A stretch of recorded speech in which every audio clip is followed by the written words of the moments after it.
Welcome back to Central Valley Talk. I'm Mike Briggs. This show is artists, authors, musicians, whatever's creative in Fresno. We have them on this show, and we talk about what's going on. Now, people say there's nothing to do in Fresno. Well, our whole purpose in life at Central Valley Talk is to say that's not true. There's so many cool things to do in Fresno. And to prove that, we invited our next guest, Rick Helzer, with the Rick Helzer Jazz Trio. Well, it's Rick Helzer and Trio Expression. Trio Expression. Trio Expression. And you're a jazz trio, all from Fresno. I know all three people. You're all from Fresno. Well, John is in Visalia, the bass player. Yeah, okay. And also Gary Newmark, the drummer, yes, is with you guys. Mm-hmm. I love both those guys. Mm-hmm. And you play a jazz series at the library up north by Woodward Park. Yes, on Perrin Avenue. On Perrin. And that's like you said, September, October, November? Yeah, that's the fall season, and it's JazzFresno sponsored Jazz at the Library. And then in the spring, the season's a little bit longer. It's January through June. Okay. And what date? Is it one day in November? Yes, it's going to be next Tuesday on the 15th. November 15th. But you got a big guest coming in, Mm-hmm. Kim Richmond. He is a saxophonist. He plays all kinds of instruments. Oh, yeah. Soprano, tenor, flute. I mean, he plays all the saxophones, flute. Yeah, but it's kind of a big deal to get him to come to Fresno. Yeah, well, I've known Kim for decades now. He actually, I played with him a lot in Los Angeles. Mm-hmm. He's on one of my records, and let's see. Yeah, I've known Kim for about 40 years. 40 years, yeah. And he played in I had a group down there with John and another drummer friend of mine from the Bay Area. And he played in that band. That was called Reawakening. Right. I just feel when I say I've known people for a decade or 40 years, that's a long time. I think we're getting old, Rick. Yes, that's right. I am old. Now, Kim, besides just being a great jazz musician, he's been a teacher and a composer. Yes. You guys are going to play some of his music. Yes. When I've brought other people from Southern California, people that I've been associated with in Los Angeles and San Diego. Mm-hmm. The last one that we did presented Jazz at the Library was a flute player friend of mine from San Diego, Lori Bell. Yeah. And we did when we bring these artists up, we like to feature their compositions, their arrangements, and just so people can hear what these people are doing. Right. A little something different than just Fresno. We have a lot of great jazz in Fresno. Oh, we do. We have a lot of great musicians, and we have a lot of great jazz composers in our own right in this town. By the way, I want to mention Kim Richmond endorses Selmer saxes. I bought one of those before. Did you really? Whenever my kids took up an instrument, I got them the best instrument. I always find they just do so much better on a good instrument. Yeah, so. That's true. That's true. Selmers are good. Selmers are good instruments. So I'm actually. There I am, hawking Selmer.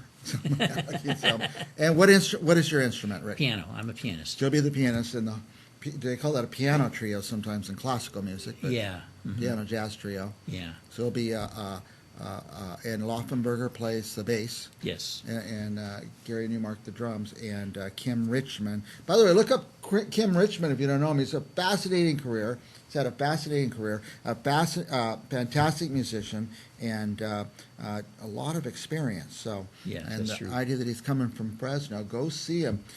Get a lot of the students and take them out there too. I think it's so important that they get a lot of exposure to jazz. And the price is right. Those Jazz at the Library events are all free. Mm-hmm. Start at 7:00, done by about 8:30. And we've, I have to give JazzFresno a lot of credit, because when I moved back to Fresno, I got involved with them fairly soon. And the first presentation I did for them was back in 2018, and I did a program of Wayne Shorter's music. So back to 2018, it's been a couple of years now. For a while, our whole civilization was shut down for COVID. That must have affected the musicians. Yeah, what we had to do with JazzFresno is we did stuff online. We did, I'll just speak to the presentations that we did online. We did, it was 2021. We did I think it was in October or November, we did the music of Richie Byrack, another great jazz pianist, composer. And then we did another program. It was about 4 weeks after Chick Corea passed away. We did another studio recording, and then of course it was broadcast live. Very cool, yeah.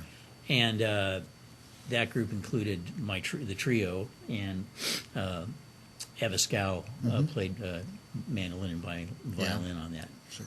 Now, I always think of jazz as standards, but bringing Kim Richmond, he's got compositions. Yes. And you guys are going to have to learn all those. Yes. Yeah. Yeah, we've been rehearsing like crazy. Yeah. And you don't see, I don't want to say jazz guys don't practice, but they seem just to sit down and even if they haven't met the people they're playing with, they just go to town on it. Well, that's a cool thing too, because see, there is a kind of a universality, if I'm pronouncing that correctly.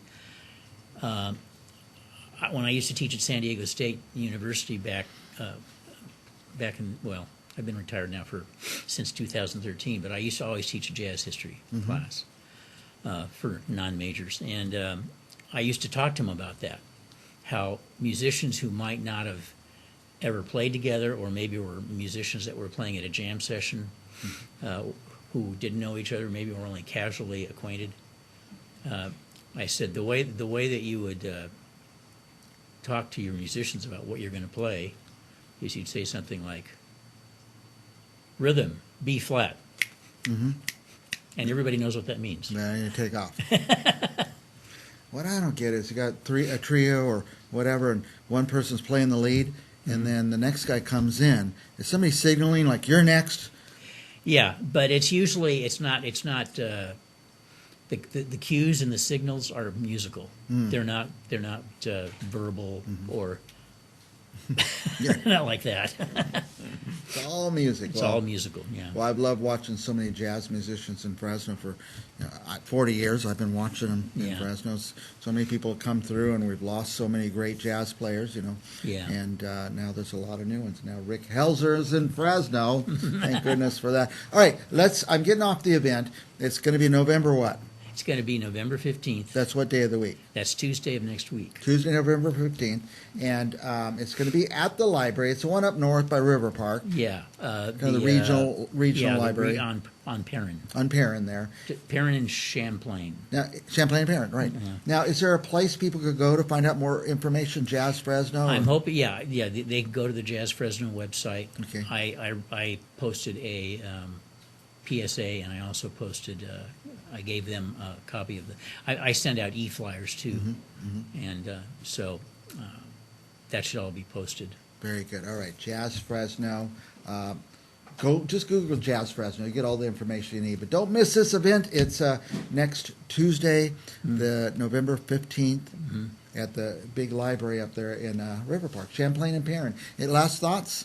Yes, I'm gonna run this by you real quick. Perfect. I just wanted to give you a rundown what's happening next in this spring season. Session of the. Mike Dana will be doing a presentation on the third Tuesday of the month of January, and it's going to be called American Roots, and I haven't had a chance to talk to him about it specifically, but there are some really interesting jazz musicians out there. Pat Metheny is one, Bill Frisell, and they really get into kind of Americana, Midwestern things, but they put it into jazz, so it's going to be very interesting.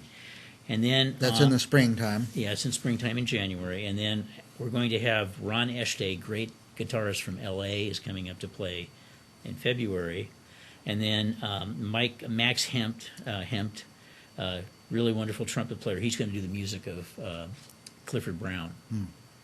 And then let's see, that's May. I'm not sure what's going on in May, and that's April. And then in June, I'm going to be doing with the trio, actually with my quartet, with Larry Honda added to John and Gary. We're going to be doing the music of Keith Jarrett. Nice. So I know Larry Honda. So a lot of stuff. Just give a lot of kudos to Jazz Fresno because they're really dedicated to the music. Nothing to do in Fresno. Look at this. This is a great event for Fresno to have this. To have it, it's an honor to get this to Fresno. If you didn't get all the information down, I'm going to keep this on my desk. Call us up at Central Valley Talk. I'll tell you when and where this event is. I'll even give you free tickets. How's that? We'll be back with more. It is free. It's a free event, by the way. Yeah. We'll be back with more Central Valley Talk right after this.